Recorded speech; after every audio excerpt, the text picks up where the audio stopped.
Hi, so I wanted to do this video so that I can share my experience of what happened to me the day TVC building was brought down. It was a very traumatic experience for myself and Tope and the crew members, and it's a day we'll never forget, and a lot has happened. On that day, we went to the show because we wanted to share our views on what happened at the Lekki toll gate. And I had mentioned to the ladies that, listen, this might be our last show for many reasons. I sent them a message. They should prepare to come and say their truth to power once and for all. Either we get sacked or we get attacked, but either way, there's a possibility that this might be our last show. So we went on with that mind of just saying it as it is. So we're on the show. I spoke mine, Tope spoke, Mariam spoke, Nima spoke. We were trying to get YK unconnected. I was told that, okay, YK is on standby. So I thought we were going to go on a commercial break and come back to YK. And then everything went dead in my ears. Nobody was talking to me. I kept asking producers, please, what's the next step? Where's Dolapo? Dolapo needs to go and tell us what's happening. They said, Dolapo is coming downstairs. Don't worry, Dolapo is coming downstairs. I said, I've not seen Dolapo now, hurry up. Anyways, we didn't see Dolapo. And then everything went dead. We just didn't hear anything anymore. I got worried. So the cameraman, I think, got worried. So the cameraman started getting suspicious, and then he peeped at outside to see if Dolapo was coming. And now outside our own studio is the newsroom. So as he looked outside, he saw the boys already ransacking. He closed the door because the big door. He closed the door. He blocked it with chairs, front posts to find a way to lock us in. That's when Tope said they've entered the building. Obviously, we knew that there was a problem. So he went to the back door. There's an exit door at the back. He went there to lock it up. That's when I went live. And we're trying to see how we can keep safe while they were attacking the building and all that. So we got really scared. I started calling the commissioners that I knew. What can you do for us? We're under attack. This is happening. And everybody was scared. The commissioner said, I spoke to the commissioner, police at the time. It wasn't the commissioner, I think it was, I said his name as HC Police, Mr. Wale HC Police. Now I don't know that's the commissioner. Anyway, I spoke to him. He said, Morayo, stay where you are. Don't go anywhere. My guys will come and get you. So we decided to stay, and we were patient. So we continued our live. Then one of the cameramans went through the back door to peep to know what's happening. He then saw that they had raised all the cars and all the buses. He came back and said, and from my own experience and exposure, when there's fire, you get out. No matter what it is. First rule, find an exit. I said, guys, we can't stay here. They say, no, this is the first place, let's just stay here. I said, we can't stay here, sir. If there's fire, we can't stay here. So I said, let's go out there. Now agreed. And that's when I started the second live again. We are going out. As we're going out, Tope came prepared. She wore her tights and sneakers. She jumped over the railings. And I was supposed to try to jump over. I was wearing a skirt. It was difficult for me to jump over. Eventually, I was able to get over. And then those guys saw us. They threw a stone first at me, and then they threw a pole at me. And the rush came to me. The man came, wrapped up with one of them, took Tope's bag, asking her for money. The guy came to me, smacked my face once, smacked my face twice, took the phone from me, smacked me from here, this side. He didn't slap like this, he slapped like this, like almost like this, twice. Took my phone from me. Said, you're going live. And I said, Ejo. Now cut off the phone. After that, more guys were throwing stones at us, they started kicking us, pushing us and kicking us, pushing us towards the bigger mob. As we're going, we're seeing people at the balcony. Now, we don't know if they're cheering us or they're rooting them. We don't know. We're hearing noises. There's a large mob in front of us. They were pushing us and kicking us at the back. He was kicking my butt and kicking Tope's butt, kicking us, their legs, as they're pushing us to the mob. As they pushed us to the bigger mob outside, we now saw one big guy came and grabbed Tope first. He saw me at the back and grabbed me and took us to his house and said, we are safe there. My son and Tope cried like a baby. They were just crying. Not too long was after we saw Tope's husband. He was now telling us that when the thing happened initially, the first thing he did, he wanted to run. But after taking about 5 steps, he just told himself, what am I running? My wife is inside there. can't go anywhere. I mean, I'd like for him to also share his own story because it's important that you hear from him directly. He now went down and begged the police, please help us. They were packing their own things, running away. They fled. He now had to face the mob with about 2 other of TVC staff. Face the mob, begging them that his wife is inside the building. Please, please. They wanted to attack him. And that person now said, no, we didn't come here to kill anybody. No blood. We don't want to kill anybody. Don't come and kill anybody here. He said he was now begging them that his wife is inside the building. One of them now had compassion. Now cleared the mob for him. Cleared them. Allowed him to pass through. Before he was now told that, oh, we've already gone outside. When he saw us, where they kept us, oh, the 3 of us just started crying. It was such an emotional moment. I have not seen a man cry like that in a very long time. He cried. I cried. He hugged myself and Tope so tight. Oh, goodness. We sat down and we were traumatized. And Tope kept praying. She found the energy to pray at some point. So a lady that I know that she makes my clothes, she came in after about 30 minutes or so and said that she can get us out. So she tried to get us out. And that was so in her own, she now told the guy that rescued us that don't worry, I know her, I'll rescue her. So the guy said, okay, he allowed her. But we now started walking on the street. As we were walking on the street, people started seeing us, sorry, Otokwe, sorry, Morayo, sorry, Otokwe. They kind of knew. But that guy said there were still gunshots on the adjacent street. The boys are still there. Get back to where I told you to stay. He was so angry.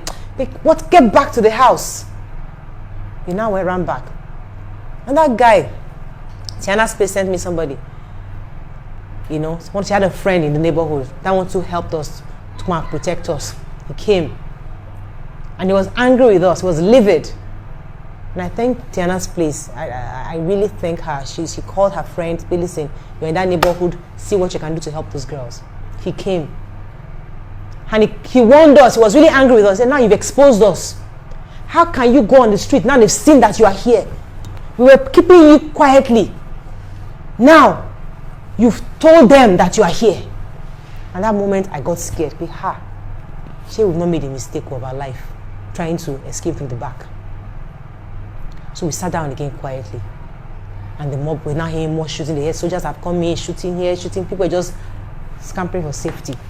At some point, the mob now started coming. And it was now getting really, really, really unbearable. The guys on the street now tried to close their gate. Mr. Mark, Tokwe's husband, tried to go through the house, inside the house, to peep and see what's happening. He spoke to one of the old men he saw out there. That man said, with the mob, they said they found out that the women are with the TVC ladies are here. So they are trying to put pressure to come inside. So he saw the guys protecting us. They came, barricaded that door, said they were not going to pass. Defending us, people we do not know from anywhere. They said, and our girls, he said, the man in charge came to us. I don't want to say his name on public. He came to us and said, don't worry, nothing will happen to you. Then there's another lady that my Momo had prayed for. Remember there was time I did a live where Momo was praying for many people. A lady, Ado, had her baby, baby was like 4 weeks old or something. There was some kind of complication going on with her baby. Momo prayed for her specially. This woman sent in another person. In fact, that guy told me and said, Morayo, I will take a bullet for you. My job is to make sure I take you home safely. So he said he's going to ensure. I shouldn't worry you. He now came because she asked him to come and get us, to bring his tinted car to come and sneak us out. When he came, he said, go and eat me. I will come and carry you, but Itanye go safe. Ibite Wayi, where you are now, is the safest place. If I say I should sneak you out, they will mob us. So we just stay here. I know you want to go home, but just be careful. The other guy was complaining that we expose ourselves because if we now go, they can come and attack them. But why did you keep this woman? So he was really, really, really angry. that we took that step. But eventually, things calmed down. We were so scared because we thought that they would be overpowered. Because the truth is that somebody said, hey, if those, yes, they are protecting you. But if they go and overpower these people, because the numbers we are seeing outside, if they overpower them, there's something that everybody's going to run helter-skelter. So if you are sitting there, he's safe. This one, no, let's start thinking of how we can go. Because we're right in their midst. Eventually, one of our friends, Akande, who is a politician, so he knows that area very well. So based on Tokwe's video, he was able to figure out where we were. So he came to look for us. He walked out. He walked through the whole thing and came to look for us. Things had calmed down at that time.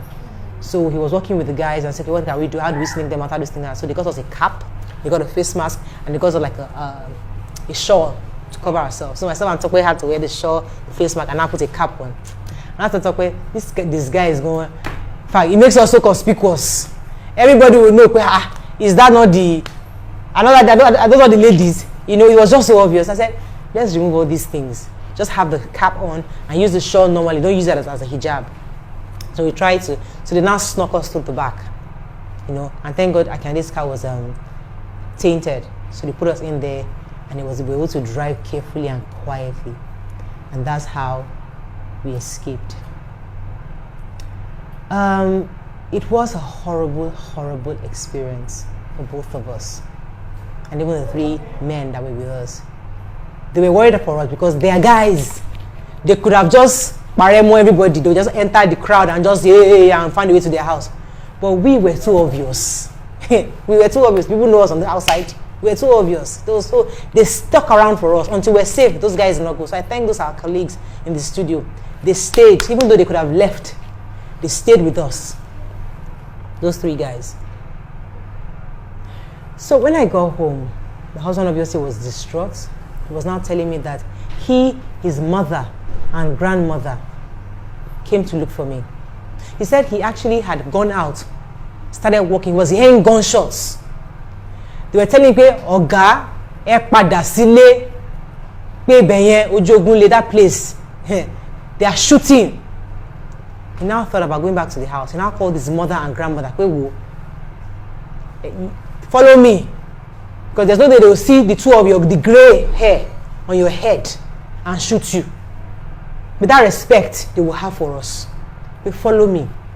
Femi's mother, who is the grandmother, who is like 94 years old, and his mother walked with him from our house all the way to TVC. They were a few steps away from TVC. They said they were walking through the crowd, the running, the ransacking, all the chaos. They were running through it all. People were wondering, you know, they just left. What are all these old people coming, you know? They left them. But when they were almost close to TVC, that's when he got my call. And then when I told him that, listen, we are safe, we're in a safe place, he shouldn't worry. It was then they were able to go back home. I am so grateful for my mother-in-law and my grandmother-in-law. They were willing to risk their lives just to make sure I was home safely. That, I can never pay that back, no matter what. I'm grateful to them. I'm grateful to Tokwe for being able to garner the support, the strength to pray. I couldn't pray. In my mind, I was just like, oh Lord, please. My small prayer of, Father, please protect us. Father, protect us. Father, protect us. But Tokwe was doing the correct prayer. Singing and praising God and praying, knowing that we'll be secure. I want to thank everybody who has reached out to us. I have never in my life experienced this kind of thing before. Never. Not even in the least. Because I even forgot to mention the part where the guy brought a broken glass to my face like this. He had a white cloth on his face. Young boy.